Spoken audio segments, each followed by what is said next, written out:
시간 함께 찬송 드림으로 우리 하나님 앞에 예배드리도록 하겠습니다. 찬송가 95장입니다. 찬송가 95장 나의 기쁨 나의 소망 되시며 우리 함께 찬송 드리도록 하겠습니다. 찬송가 95장 나의 기쁨 나의 소망 되시며 우리 함께 찬송 드립니다.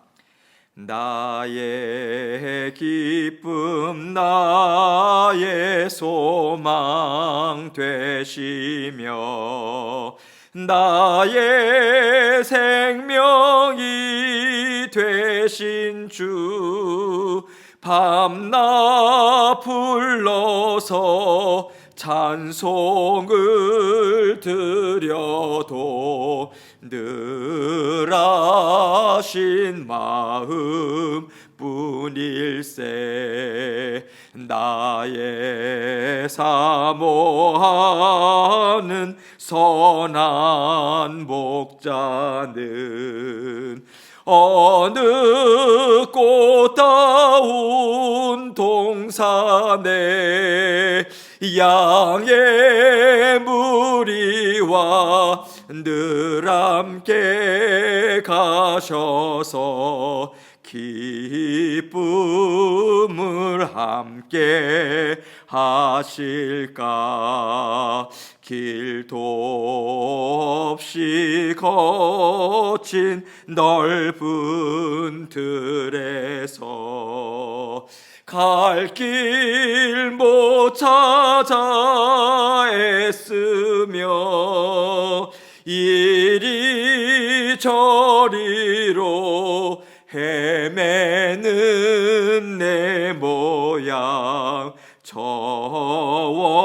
원수 조롱하도다.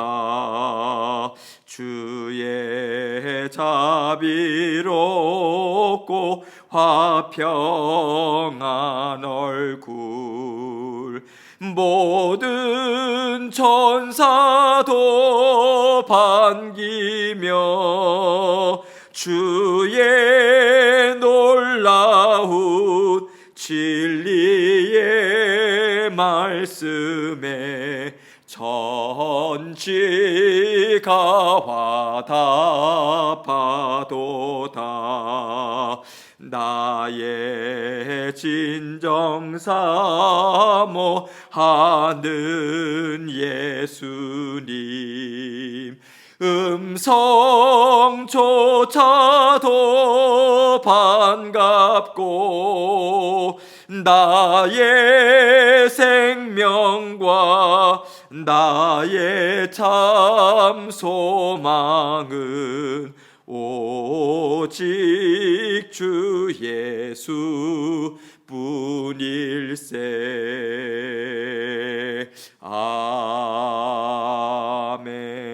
아멘.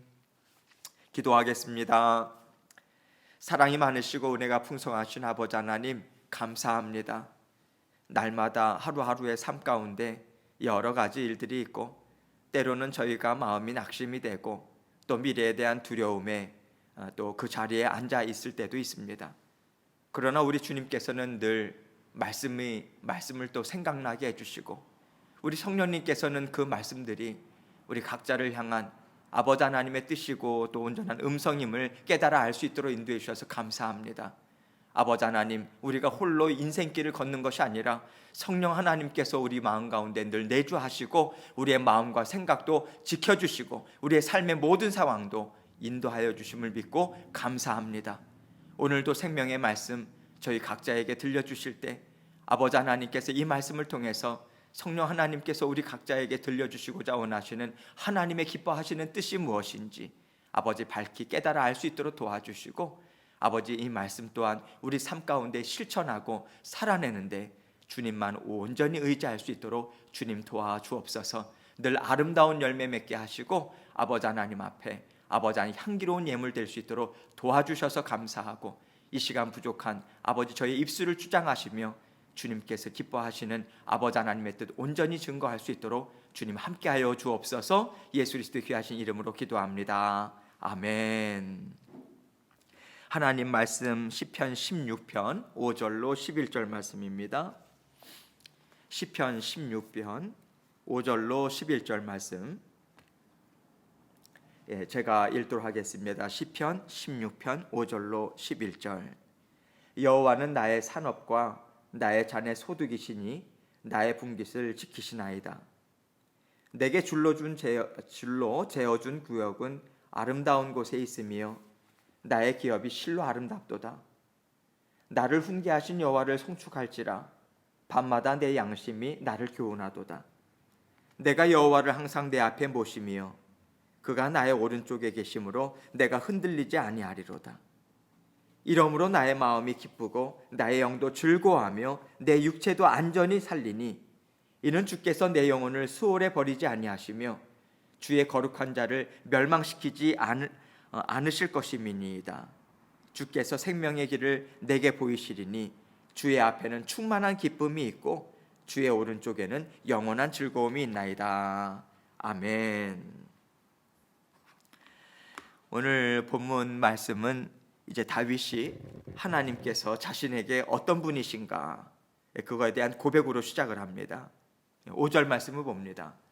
여호와는 나의 산업과 나의 잔의 소득이시니 나의 분깃을 지키시나이다.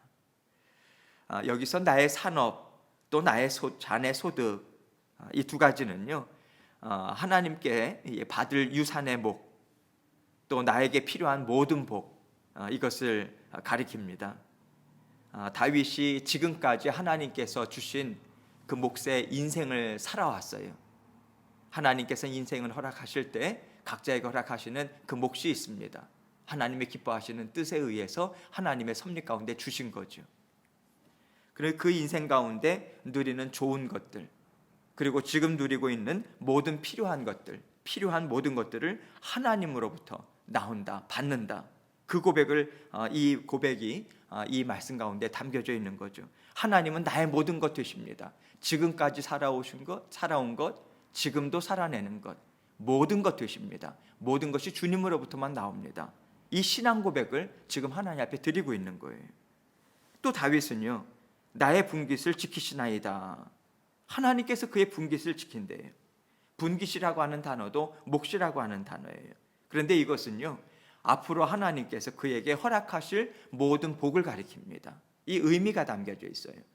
그래서 산업이다, 또 잔의 소득이다, 지금까지 살아온 것, 지금 자신이 또 받아 누리고 있는 것, 이 부분을 이야기하고 분깃을 지킨다라고 하는 부분은 하나님께서 그에게 허락하실 모든 것.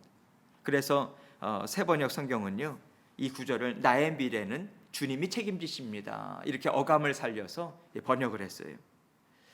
여러분, 여기서 말씀드리고 싶은 것은 다윗이 하나님께 이러한 신앙 고백하고 또 찬양을 드릴 수 있었던 것은요, 하나님께서 그를 먼저 선택해 주셨잖아요. 그리고 영원한 기업이 되어 주셨어요. 그의 기업이 되어 주셨어요. 그리고 그를 자녀 삼아 주셨어요. 그의 인생을 친히 인도해 오셨어요. 이것을 계속해서 체험하고 맛봤기 때문에, 그걸 알고 있기 때문에 드릴 수 있는 그런 고백이다. 왜냐하면 신명기 32장 9절로 10절 말씀은요, 지금 다윗에게 있어서 하나님은 나의 기업이십니다. 그것은 하나님께서 다윗을 기업 삼아 주셨다, 그것이 전제되어 있는 거죠. 신명기 32장 9절로 10절 말씀 보면 하나님께서 모든 자녀들에게 베푸신 이 은혜에 대해서 이렇게 이야기합니다. 여호와의 분깃은 자기 백성이라. 야곱은 그가 택하신 기업이로다.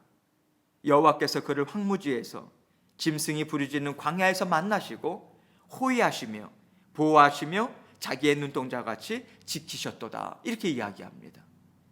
하나님은 우리를 사랑하셨죠. 황무지, 또 짐승이 부르짖는 광야, 어떤 이미지입니까? 사망 권세 아래 살아가고 있던 우리였잖아요. 하나님께서는 우리를 찾아와서 만나주셨죠. 자녀 삼아주신 우리를 늘 눈동자와 같이 소중하게 여겨주셨죠. 가장 소중하게 여기는 존재로 여겨주시면서 앞뒤 좌우 위아래 할 것 없이 우리의 모든 인생을 전반적으로 다 지금까지 지켜오셨습니다. 이러한 하나님의 사랑과 은혜를 다윗은 깊이 체험했죠. 그래서 6절 말씀에서 내게 줄로 재어준 구역은 아름다운 곳에 있으며 나의 기업이 실로 아름답도다, 이렇게 감사하고 있는 거예요. 이 구절을 보면서 어떤 분들은 이렇게 생각하실 수도 있어요. 다윗은 왕이었으니까 당연히 좋고 아름다운 곳에 살았겠지. 부족함 없이 풍족하게 사니까 이렇게 말할 수 있는 거 아니겠어? 이렇게 생각하실 수도 있어요. 그런데 여러분, 여기서요, 줄로 재어준 구역 그리고 기업, 이것은요 하나님께서 다윗에게 주신 어떤 물질적인 차원의 땅이나 장소나 아니면 궁궐이나 이런 것들을 가리키지 않아요. 이것은 하나님께서 창세전에 그를 선택하시고 그의 인생을 향한 하나님의 기뻐하신 계획이 이미 창세 전에 이미 세워진 거예요. 그 목적이에요.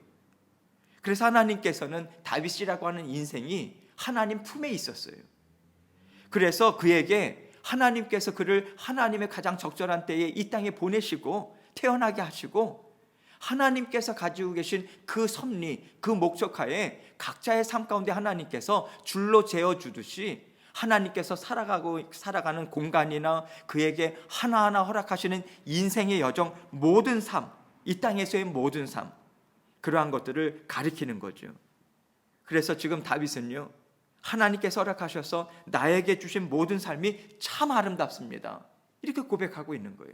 그가 경험한 것, 하나님이 허락하셔서 주신 모든 것들, 그것이 참 아름답습니다. 여러분, 놀라운 사실은 무엇입니까? 지금 다윗이 이 시편을 지은 배경이 무엇이냐면 1절 말씀, 오늘 본문에서 전 내용이기 때문에 읽지는 않았는데요, 1절 말씀을 다윗은 무엇으로 시작합니까? 하나님이여 나를 지켜주소서, 내게 죽게 피하나이다, 이런 고백을 하듯이 하나님의 도우심을 구할 수밖에 없는 그러한 절박한 심정이었던 거예요. 상황이었던 거예요. 또 위태로운 상황이었던 거죠. 여러분, 이때만 다윗이 어려움 가운데 있었습니까? 여러분들께서 다윗의 일대기를 한번 읽어보세요. 참으로 어려운 시기가 참 많았던 그러한 인생을 살았습니다. 수도 없이 많은 위기 상황들이 계속되어 왔어요. 이때뿐만이 아니라. 이러는 의미에서 다윗은요, 비록 사망의 음침한 골짜기와 같은 상황일지라도 결국에 하나님은 나에게 승리를 주시는 분이시더라, 그걸 어렸을 때부터 계속해서 체험해 왔잖아요. 계속해서 반복되어 왔다는 거죠. 그래서 지금 이 순간 만나게 된 어려움 또한 하나님께서는 자신에게 입혀준 인생이라고 하는 옷에 또 하나의 아름다운 장식품으로 하나님께서 만드시겠다, 이거에 대한 믿음이 있는 거예요.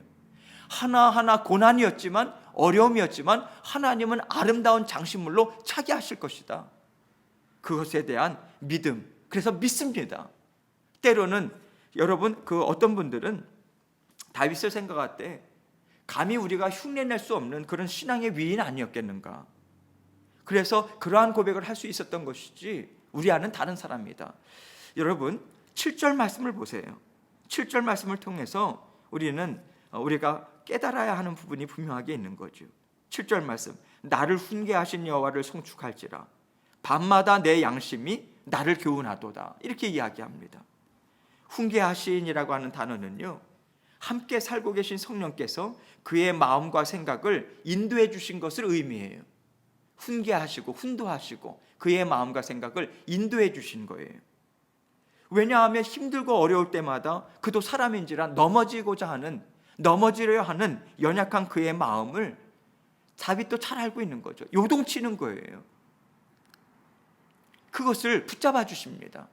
하나님께서 붙잡아 주셔서 그의 영의 아름다운 열매를 맞는 생각과 마음이 무엇인지를 깨달아 알게 해주시는 거예요.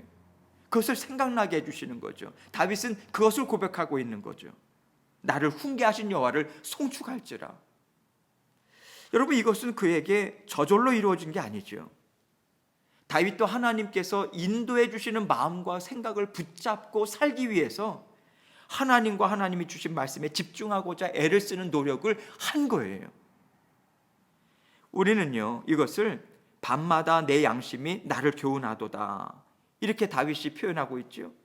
그래서 현대인의 성경은 밤에도 내 마음이 나를 가르치는구나, 이런 어감을 살려서 번역했어요. 여러분, 밤에도라고 하는 말은요, 세상 일들에 대한 생각들을 내려놓고 오직 하나님에 대한 생각에 집중할 수 있는, 하나님 앞에 잠잠히 앉아있는, 정말 주님 앞에 정말 그의 모든 생각이나 그런 마음을 다스려 주십시오. 하나님과의 1대1 대면, 정말 침잠하고 침묵하는 가운데 하나님 앞에 나아가는 그의 모습을 떠올리게 하죠. 다윗도 때로는 왜 하나님께서 나에게 이런 많은 어려움들을 허락하실까? 이 정도면 되지 않았을까? 더 무엇이 필요하실까? 그래서 이해가 되지 않는 상황 가운데 그의 심령 또한 마구 흔들리는 것을 느낄 수 있었겠죠. 그러나 다윗은 하나님께서 그의 마음을 사로잡아 주시고 훈계하시고 인도해 주시는 그 인도하심을 따라갔어요. 그 인도하심에 따라가고자 애를 썼어요. 마음을 두었어요. 좋지 않은 상황, 열악한 여건, 그래서 거기에 초점을 맞추지 않았어요.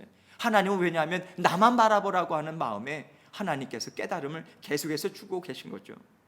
그래서 하나님께만 모든 생각에 초점을 맞추겠습니다. 지금까지 나를 향해서 일해오신, 나를 위해서 지금까지 모든 일들 가운데 함께 하신 하나님만 바라보겠습니다. 그렇게 나아갈 수 있었던 거죠. 이러한 그의 모습이 8절 말씀을 통해서 다시 한번 또 증거됩니다. 내가 여호와를 항상 내 앞에 모심이요 그가 나의 오른쪽에 계심으로 내가 흔들리지 아니하리로다. 내가 여호와를 항상 내 앞에 모심이여라고 하는 말은요, 여호와께서 항상 그의 마음 가운데 함께 살고 계시다, 이 뜻입니다. 이 뜻이 전제되어 있는데, 내가 여호와를 항상 내 앞에 모시며, 하나님은 언제나 내 앞에 가까이 계시지만 내가 싫다 하면요, 나는 필요 없다 하면요, 내가 혼자 살 수 있다 하면요, 하나님의 도우심이나 그 인도하심을 받기가 참 어려운 거죠. 받을 수가 없는 거예요. 내 앞에 항상 모심이요, 무슨 얘기입니까? 주님, 이 자리에 함께 계시군요. 내가 감사를 드립니다. 주님의 말씀에 귀를 기울입니다. 기꺼이 듣고자 하는 거예요. 마음을 열고자 하는 거예요. 다윗은 언제나 하나님께서 자기 가까이 오른쪽에 능력의 팔로 함께 가까이 계셔서 언제나 도와주실 준비를 하고 계신 그 하나님만 믿고 의지하며 순간순간을 살아내고자 한 거예요. 다윗에게 있어서는 하루라고 하는 시간도 너무 길어요. 정말 순간순간마다 하나님을 붙잡지 않으면 그의 영도 마찬가지고 그의 육신적으로도 마찬가지고 살 수 없습니다. 그러한 어려운 상황 가운데, 지금 있는 이 상황 가운데 그가 나의 오른쪽에 계심으로 내가 흔들리지 아니하리로다, 이렇게 이야기를 하고 있는 거죠. 붙들어 주시기 때문에, 능력으로 붙들어 주시기 때문에 내가 요동하지 않을 수 있습니다. 조금 전까지는 요동했어요. 그러나 하나님께서 붙잡아 주셨어요. 어느 순간인가 요동치지 않고 평안으로 다가오시는 하나님의 능력이 그의 심령 가운데 가득 차 있는 거죠. 이러한 하나님의 붙들어 주심은요, 단지 그가 흔들리지 않게 하는 정도가 아니었어요. 그 차원이 아니었어요. 이것을 다윗은 9절로 11절에서 이렇게 고백합니다. 이러므로 나의 마음이 기쁘고 나의 영도 즐거워하며 내 육체도 안전히 살리니 이는 주께서 내 영혼을 수월에 버리지 아니하시며, 수월에 버리지 않는다라고 하는 것은 죽음에 이르지 않게 하실 것이다, 그 이야기죠. 수월이라고 하는 것은 죽음에 대한 다른 표현이지 않습니까? 그래서 더욱더 강조하면서 주의 거룩한 자를 멸망시키지 않으실 것임이니이다. 11절, 주께서 생명의 길을 내게 보이시리니 주의 앞에는 충만한 기쁨이 있고 주의 오른쪽에는 영원한 즐거움이 있나이다. 여러분, 생명의 위협을 받고요, 주체할 수 없이 마음의 그런 불안함이나 염려나 근심 가운데 요동치는 가운데 하나님만 바라보며 나아갔던 다윗은요, 한순간 그의 영과 심령이 기쁨과 즐거움을 받아 누리고 있음을 깨닫습니다. 기쁨과 즐거움이에요. 단지 근심이나 걱정이 물러간 차원이 아니라 기쁨과 즐거움, 소망과 희망, 미래에 대한 어떤 담대함, 이 모든 것들이 여기에 담겨진 거죠. 희망이 있는 거예요. 다시 일어설 수 있는 힘이 있는 거예요. 그것이 생긴 거죠. 다윗은 자신을 억누르던 죽음에 대한 공포에서도 그는 벗어날 수 있었어요. 하나님의 오른손으로 그를 붙잡아 주심 때문에 그런 거죠. 주님을 온전히 받아 누리고자 하는 그 마음으로 하나님 앞에 온전히 머물고 있을 때 하나님께서 그의 마음을 바꿔주십니다. 하나님이 함께 하심만이 그에게는 그래서 생명의 길이 되는구나, 충만한 기쁨과 영원한 즐거움이 된다, 이것을 찬양과 감사로 하나님께 올려드리고 있는 것입니다. 우리를 죽기까지 사랑하셔서 변함없는 사랑, 은혜로 항상 하나님은 우리 가까이 계십니다. 우리 심령 안에 살고 계시기 때문에 그렇습니다. 그래서 우리는 날마다 승리의 자리로 나갈 수 있는 거예요. 그 삶을 우리는 살 수 있습니다. 어렵고 힘든 때 맞습니다. 그러나 승리하게 하시는 주님의 은혜, 오히려 이때 우리는 더욱더 크게 우리는 맛보아할 수 있는 거예요. 뜨겁게 부어주시는 하나님의 은혜, 오늘도 변함없는 하나님의 사랑, 그것이 우리 가운데 분명하게 부어주십니다. 하나님께서 생명의 길이 되십니다. 충만한 기쁨이 되십니다. 영원한 즐거움이 되십니다. 오늘도 믿고 저희는 전진하겠습니다. 이 고백으로 하나님과 함께 오늘도 승리의 삶을 살아가시는 저와 여러분 되실 주님의 이름으로 축원합니다. 계속해서 주신 말씀 가지고 하나님 앞에 기도하며 나가도록 하겠습니다. 기도하시겠습니다.